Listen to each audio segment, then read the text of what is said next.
name is Jordan Weaver. This is the pre-show brought to you by the 1017. Welcome to the Revolution Day 2. If you were here yesterday, there's people that have grown up in the rodeo world that are saying the same thing. We've never seen anything like this. It's the best concerts. It's the best performers. What you're going to see in every event is an all-star team. It's hand-selected. It's the best of the best, and that includes the animals, too. You're not going to see anything here that's not here for a reason. And so what we wanted to do was just give you an inside look, a look behind the scenes, maybe something that you wouldn't get to see just having bought a ticket. The idea of the pre-show is that you'll leave here understanding why we love the sport of rodeo so much and the people that kind of make it work. I'm here with my fill-in guest host. What's your title on this show? What, did I not make the cut for a co-host? Well, shoot, no one told me that. That's for the third day. We'll just go with my name. How many A's are on your pass? This is our double A. This is our 2A co-host, Kennedy Riggs, former Miss America, former Miss Arizona, and Riley and Jade. Riley Webb, Josie Connor. Jade's her dad. Here's why, to me, and Kennedy, jump in here too. What makes you guys so interesting is how dominant and how early. In any sport, if there's somebody that comes in that's dominant early, we're seeing it in like Wembanyama right now in the NBA. There's something about it of like a kid that comes in that still has sort of the kid vibe, but is beating grown men at things. And Josie, same with you. So thank you guys for jumping on. Oh, can you guys actually, let's just start out fresh with telling everybody how old you actually are and how far into your rodeo career you are. We're both 22 years old. Yeah, 22 years old, and we both, bought our pro card when we were 18. So this will be our fourth year pro rodeo and going to our, fourth NFR this December, both of us. Real quick, we're going to show the runs from last night. Will you guys tell us a little bit in the 30-second clip, describe your run last night? And Josie, we're going to go to you, and then from there, we're going to get to know you guys a little bit better. Yeah, my run was not very good last night. I just failed to do my job, missed the barrier a little bit, and didn't complete the course, but we're back at it for 2 more go rounds, paying $12,000 each, so we're ready to roll. Can I be honest with you about something? Absolutely. They decided to show your run before we knew how it went, and so that was already written in, so it's fine. I want you to know I apologize. Listen, I'm going to miss a lot more before my career's over, so I'm just... Mike should have vetted that idea maybe a little bit before he decided it was the right idea. Went a little different for you? Yes, sir. Had a good calf and made a good run, won second in the round, and it was a good night. That's all it was too. That's very descriptive. I feel like you really got into the details. Thank you. I feel like for these people that have never been to a rodeo, they now understand all the details. Specifically through the run, what makes this setup go fast for you? Like when you see this setup, how do you look and go, okay, this is the game plan? Fair enough. The barrier's set the same as the NFR. It's a fast start. Gates open. You need to be getting out of the box. The Bird family put a great set of calves together, so everybody had a chance. It just was who go faster in this setup. So had a good calf, kept him on his feet, and put a fast trap and a hooey on him, and it worked out for second. For people that don't know that are going to be watching tonight, the breed of calf that they're using here is a smaller breed of animal. So they are designed. The whole breed is actually designed as roping cattle. So the actual animal size, even in full grown, they are a smaller calf. Did the size of the calves relate to faster times, or in your mind, how does the size of the calf factor in? I think it does a little bit, but when you're at the Hondo rodeo, you have the best 8 ropers in the world. It don't matter what size the calves are, you're going to have fast times.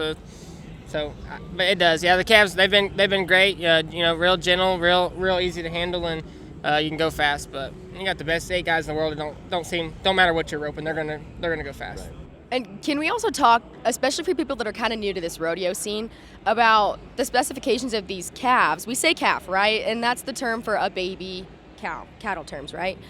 But they're not really that small. I mean, when you talk about weight, I think in the breakaway, 220 to 280 maybe, 280 pounds. How heavy are they in the calf roping?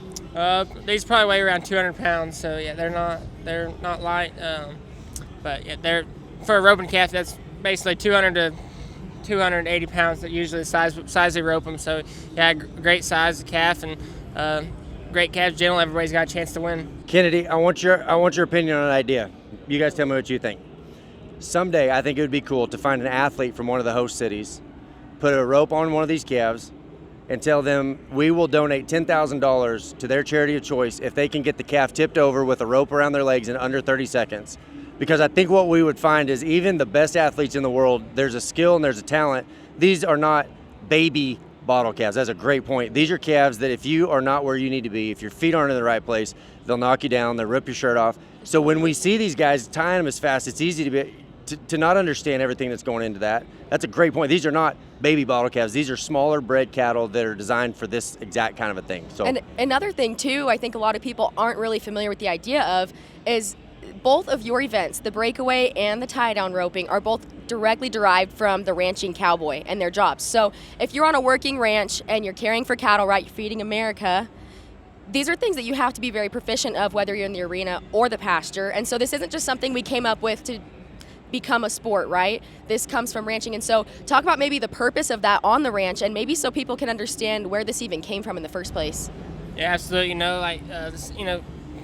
Calf operations, they got calves out there that's sick, need doctoring, or need to tag their vaccines. You saddle up and go out there, and might not have a place to pin them and run them through the work and shoot. You got to rope and tie them down, and give them the shots and medicine, and then let them on their way. I'm listening to Riley describe ranch and cowboy stuff. Was a lot of that in Decatur, Texas, growing up? We had a couple working pins where we could get them ran through there and get them doctored, but not. Well, your dad, for people that don't know, your dad always kept roping calves around. So you've probably done more of it than the average guy. But when I think Decatur, Texas, ranching is maybe not like the first word that would come up. But you guys did more of it than most. Just having, what's the most amount of calves you remember having on your place when your dad had all them roping calves? Oh, 200, 300 calves at all times growing up, and we always busy feeding them, doctor them, take them to ropings. We always had something going on, and now we got our practice calves and everything around the house. We got 50 to 100 at all times, so it's still an all day deal, or practicing, trying to get better, rope, doctor calves, feed them, and so it's always something. Can we take a pause real quick? Timer it's okay. turned off. We're just gonna keep rolling. We'll Okay. just guess. We'll get a wrap up from Sam here in a second. Josie, how much? Because I know being from a rodeo family and growing up more like in your dad and your uncle's generation, myself, how much of the outside of the rodeo world, ranch and type stuff, did you get to do? I did none of it. I'm full rodeo cowgirl. I really never ranched or anything. I mean, we have what you could call, I guess, my dad had a cattle operation at our house, but it was pretty small, and what he would do was kind of like lease them out to jackpot producers or other people looking to practice and stuff. And so I live on 40 acres in Iowa, Louisiana, and so it's not really like a big cow-calf operation. We just keep around there what we have to, use and provide. How do you spell, for those that haven't been to Louisiana, how do you spell Iowa? I know. Question. How do you spell Iowa, Louisiana? It's spelt like the state of Iowa, so I-O-W-A, but it's But when you pronounced cross that Iowa, border, the A changes. That's just Iowa. the Cajun. The A's, the R's, the E's, I don't speak like all a of it Cajun. changes. Yeah. Can we work on that? No. Okay, let's get to the question that probably everybody's really wanting to know. Here we go. Kennedy, take it away. No, I'm kidding. You guys being, I hate the term power couple, but both of you guys kind of being in a similar place. When was the first spark? When was the oh my gosh, Who made the first move? I think I'm in love.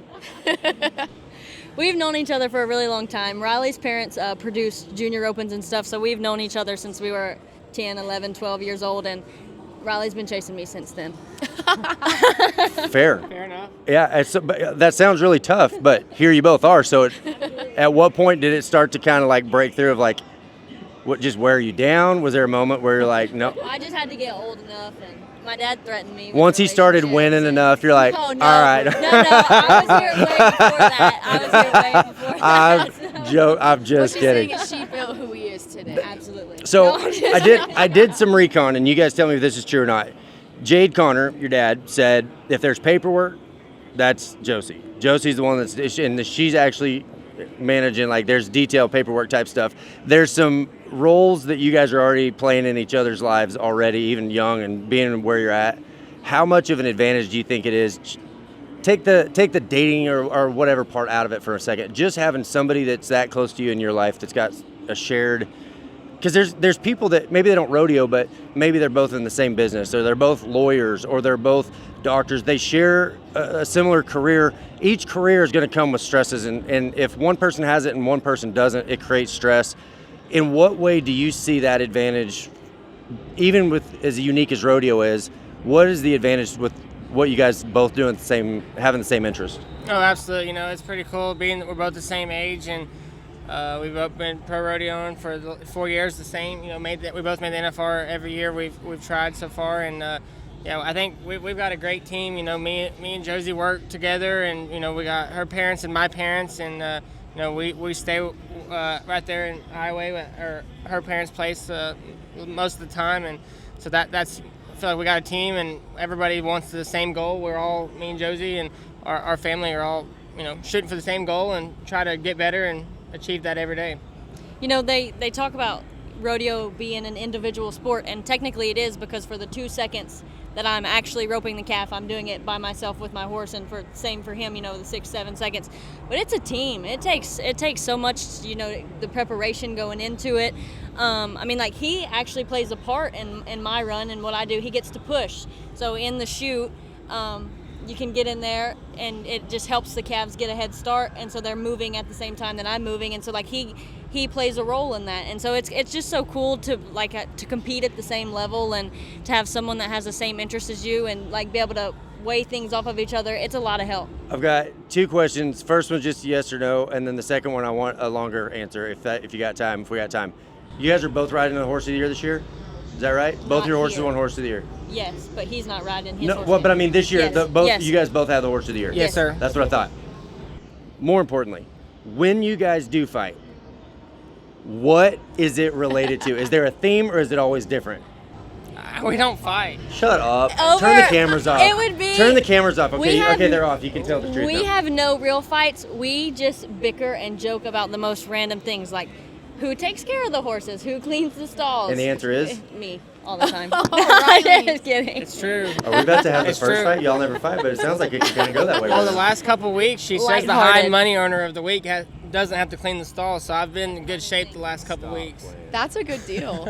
I am curious though, Riley. I don't think I've seen you with facial hair before. So what are your thoughts on this as his girlfriend, Josie? I'm not loving She's just the so facial excited hair. he can finally grow some. He's growing into his manhood. Everybody else loves it besides her, so. Oh, you don't? I don't dislike it. I just don't. It's not my favorite. I think the rule is you can't grow it until you can't count it. If you can count each individual hair, it's too soon. You got to let it kind So of why fill do you in. grow yours out then, Jordan? Oh, why do you grow yours out? I knew that was coming. I'm just kidding. Tell me a little bit about why this event is different than the other events that you go to, because you guys skipped a circuit finals where you were both in the lead by so far nobody was going to catch you, which automatically qualifies you to another finals, and you decided that you were going to be here instead. What is it about the Hondo that's so unique and different that allows that decision to be here? Yeah, the Hondo Rodeo, it's great. The exposure, and they treat you like family. It's like we're partners in it, and they invite you in, and top-notch service when you pull in the gate, to the hospitality, to getting you front row of the concert, and just the production, everything. It's one of the best rodeos there is around the world, and we're very blessed to be able to come and compete and get the show out. Yeah, I think what's so cool about the Hondo Rodeo is it's just so out of the box, and it's so different than what rodeos have done in the past, and they treat us like family here. They put us up really like royalty too. We're alongside some of the best names in music, and to just collide two worlds like that is really cool. And it's a great purse here, a great payout for us contestants, and it's just really one that you can't miss. And Josie, I have a question for you following up on that payout right there. So as a cowgirl in the breakaway, it's really not too common to have equal payout to all the bigger events like the Boys in the Rough stock or maybe the calf roping. But here at the Hondo, it's the same amount of money for the girls as it is for the boys. So what kind of difference does that make for you? Man, they just set the standard for us. They just came out, like you said, equal money from the first year. This is the second year they had it, and last year we had equal money too. And they earned our respect right off the back. Honestly, we probably would have come if it wasn't equal money, just because it is such a great venue. But they put it up for us, and we're just very thankful. And breakaway's growing, and I think it's one of the fan favorite sports. We got pretty girls and fast times, and so it's a lot of fun to be involved in all of it. Do you feel like that really helps with high money winner of the weekend when you have equal money? Because otherwise, if it wasn't, you'd be cleaning a lot more stalls and stuff. Tell me about it. Guys, we're going to transition out. Thank you both for being on here. Just to get to meet you guys. If anybody sees them in the stands, say hi.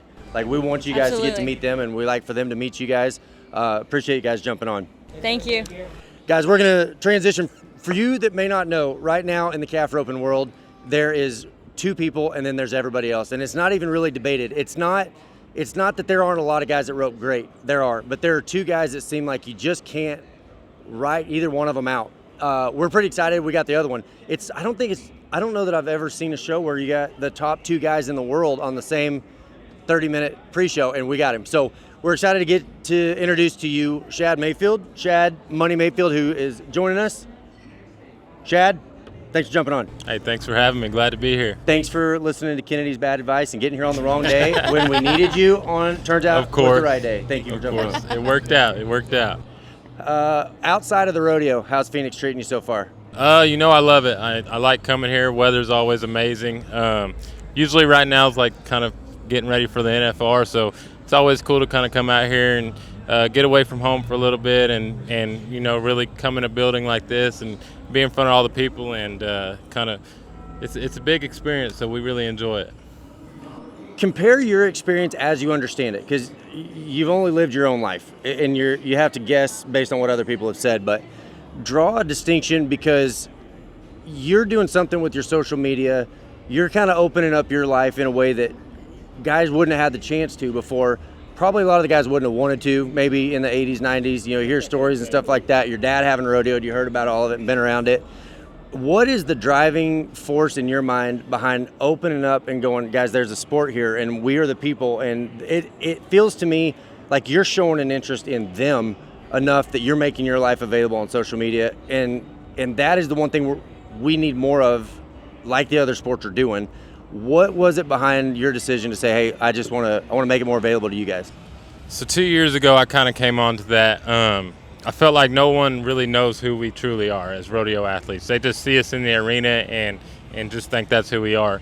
So I hired a team to manage my social media and just build who I am in Canto Sports. I told them, I said, my point of this is I want them to see who Shad is outside of rodeo. So we do YouTubes, TikTok. We do everything to expose who I am outside of that. But we brought in so many fans that are outside of rodeo to say, hey, these people have lives, they're people, just like anybody else.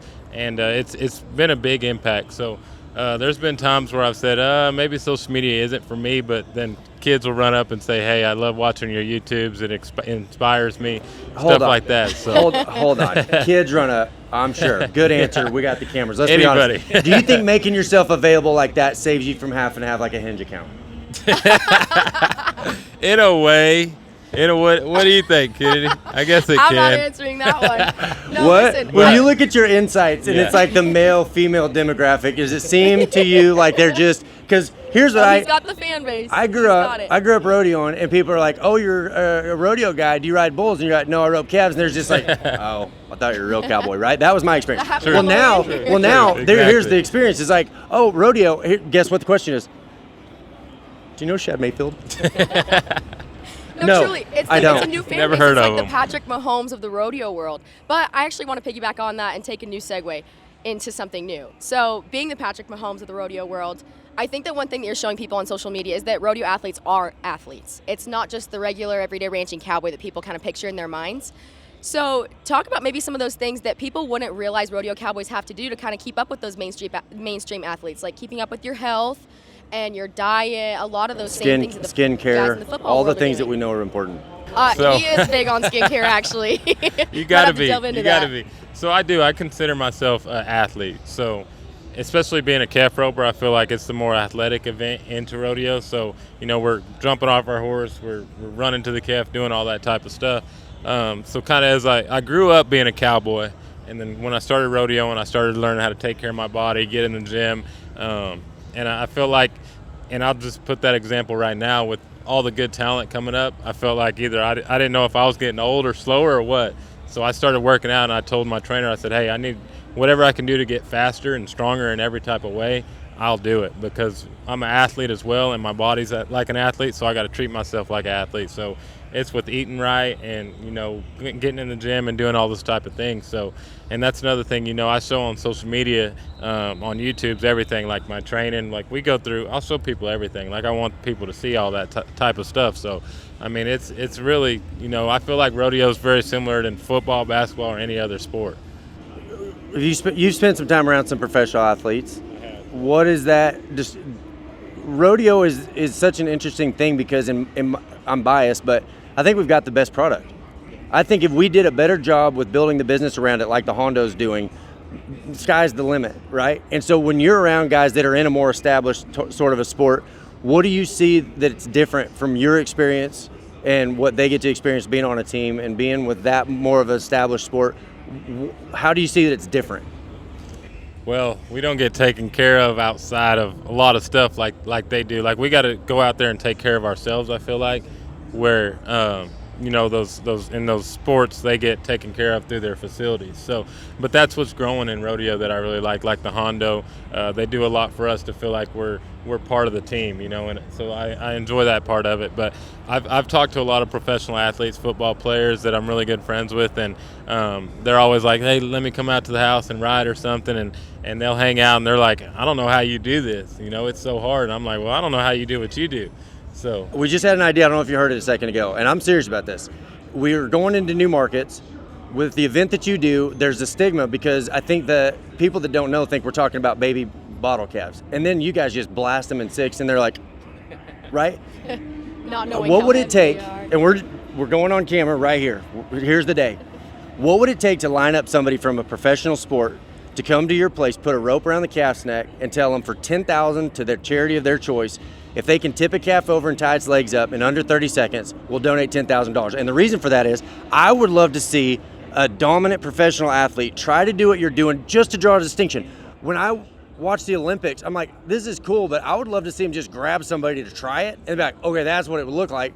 Then you guys come back and do what you're doing. You're like, okay, there's a sport. This isn't causing injuries. This isn't causing harm. There's nothing brutal about what we're doing. It is a sport. Is that something you would be willing to consider lining up for the Hondo? I could line it up. He's Whenever got the I got the guys, whoever you want, we could line it up.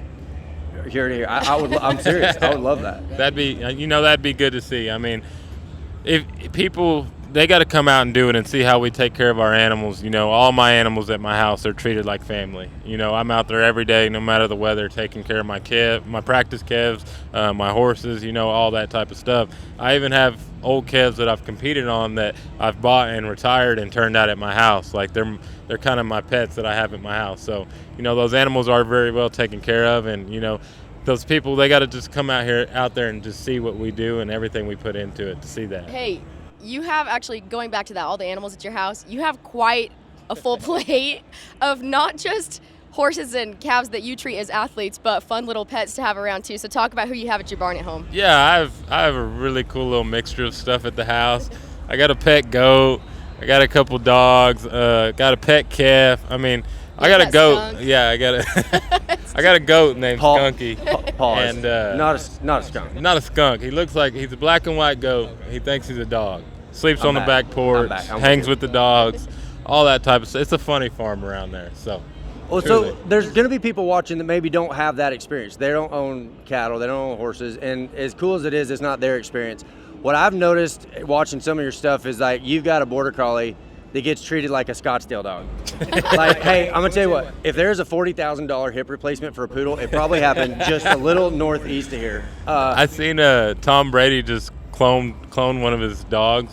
So I'm going to have to clone mine. So walk me through rodeo and being gone, the schedule. What is it like just as a pet owner having a dog? Is it? I feel like it would be harder. No, he goes everywhere with me. Jackson, he's my best friend. He's 9 years old, and for 9 years he's hauled with me, and he's been to every rodeo I have. He's been to 7 NFRs, and he goes to every finals with me, every rodeo.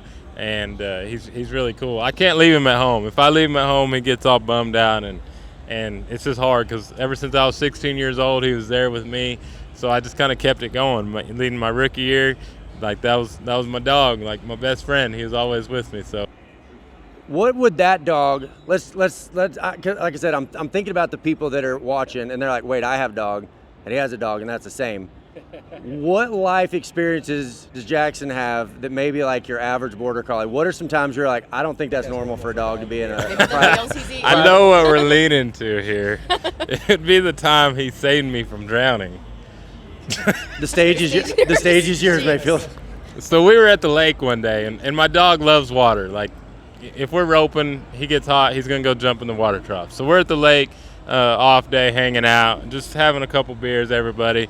So I'm hanging out on the dock. Too many people know I can't really swim that well. So when I go to the lake, I wear a life jacket, sometimes two. So I was slightly intoxicated. Is there any photos of you in 2 life jackets anywhere? Yes. Man, I could probably get that. If you want to hit that over to the media team, I'm sorry, keep going.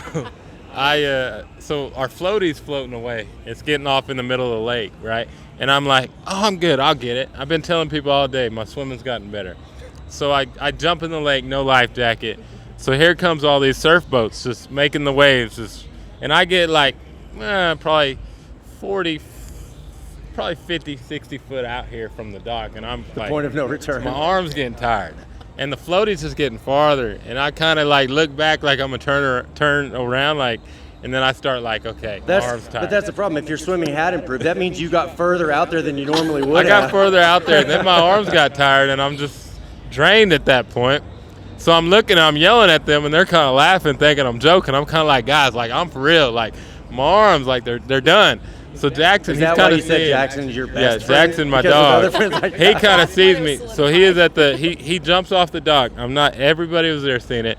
He swims out there to me, and I grab his back, and I just follow him and swim with him back. I mean, it's a true story. And he ever since then, I shed a tear. He's getting old, but when, he'll never pass. But if he ever, gets too old, I don't know what I'll do. I'll probably have to quit roping and. Tom Brady's already laid the groundwork. I do want to kind of go into something new on this. So people are starting to get to know your story a little bit more personally now. Just talking about Jackson, right? I'm going to give you a little bit of a rapid fire, just for people to get to know who Shad Mayfield is outside of rodeo. So first question I want to hit you with: what, if you had to choose one walk-up song, if you're a professional baseball player, what would your walk-up song be? Same one I have now, "Put On" by Young Jeezy. Okay. That's my walk-up song at the NFR, and kind of been my song since I was a little kid. That just gets me pumped up. Okay, what would your death row meal be? Death your row last day meal. alive? Let's just I'm go. gonna Let's go just home. go real I'm sad. gonna cook a steak, a potato, and maybe a good vegetable and some pumpkin pie, and I'm good. Pumpkin pie? I didn't see that one coming. Shoe of choice. If you're not wearing boots and jeans, what are you wearing? Twisted X shoes of any sort. They're the most comfortable shoes, so that's what I wear. You see what he did there? He's like. Twisted X. Right there. Hey, I got a rep. This isn't a sponsor lob here, but you have to answer yes or no. Actually, honestly, do you own a pair of UGG slippers? I do. Why do you say that like you know? Why do you get say? facials? Yeah, hey, hold on. You see that? Would you like to go into this a little bit more? No, I just want to get to know him. I think there's a lot. I wonder how she would know I have think UGG she thinks slippers. she's giving us insider baseball to you, and she's maybe giving insider baseball to her. Wow, she just exposed we don't call herself. this the hot seat for nothing. Let's just make Kennedy the story. Yeah. Well, so yes, I do have what do you UGG think? slippers. I'll toss this to you. I'll put the ball in your court this time. What do you think people out there don't know about you? You think, I don't know, might throw them off a little bit? That Kennedy knows he owns UGG boots. She just kind of told everybody I that I own UGG slippers. But anyways, I feel like I'm pretty open book. I mean, if you want to know something about it, go to my YouTube, and we pretty much record everything. What's the game plan tonight? When do they give you guys the draw? We got the draw last night. I got a good calf. Ty Harris's calf from yesterday. He got a no time on the calf, but good calf. I feel like I need it personally for myself. I need to come out and win the round tonight. I won fourth, got money in the first round. Off the barrier, not usually what I do. I feel like I've been off my game, needing to be on the barrier and make them fast runs. So here's my question. You said, I feel like my game plan is I need to come out and win the round. Is there ever a time that's not the answer? Is there ever a time you're like, I need to come out here and just not win first and just I feel like that's probably the game plan. I feel like sometimes, well, it's hard. So here's it's an average, 3-head average. So I don't feel like you just want to go out there and just throw yourself out of the average. Right. You want to keep yourself no in a unnecessary chance to risks. win the big money. Right. So I feel like that first round, for me personally, I don't feel like I was on my game. I felt like I was just worried about going and knocking a calf down to stay in the average instead of, for me, I feel like the first round's usually the easiest round. So tonight, after last night, I said no more of that. You know, we're going to be on the barrier. We're going to try to break an arena record, world record, who knows. But I'm definitely going for it. So with this payout right now, I know you're getting ready to go to Las Vegas for the national finals in a little bit too. And then you're getting surgery, right? And you're going to be out for a handful of months. So every penny that you're earning here counts. Talk about how good of an opportunity this is financially. It is a big opportunity leading up to Vegas. So, you know, I was thinking the high money athlete wins $50,000 bonus. So I was really wanting to win all 3 rounds for that. So that's really what's in the back of my head is go win 2 rounds, win the average, and kind of see where you are for that $50,000 bonus. So the money, you know, it's here. It's game changing. You know, we're roping against. There's 8 guys in each event, so it's not like we're just roping against a whole field of athletes and $12,000 go rounds. It's not every day we get to come to somewhere and compete for that. So it's awesome to be able to come here and compete for that, and I'm excited. You guys look for Shad tonight. If they were going to find you on the social medias, it's Shad Mayfield on all the social medias. Shad Money Mayfield. Yeah, it could be the Money Mayfield, Shad Mayfield, something like that. Perfect. I go by the Money Mayfield sometimes. Awesome. Well, man, I appreciate you stopping by. Thanks Sure. for making it work. No matter what day it was, we're glad to have you on. Good luck tonight, and look Awesome. forward to seeing how it goes. Awesome. Thank you.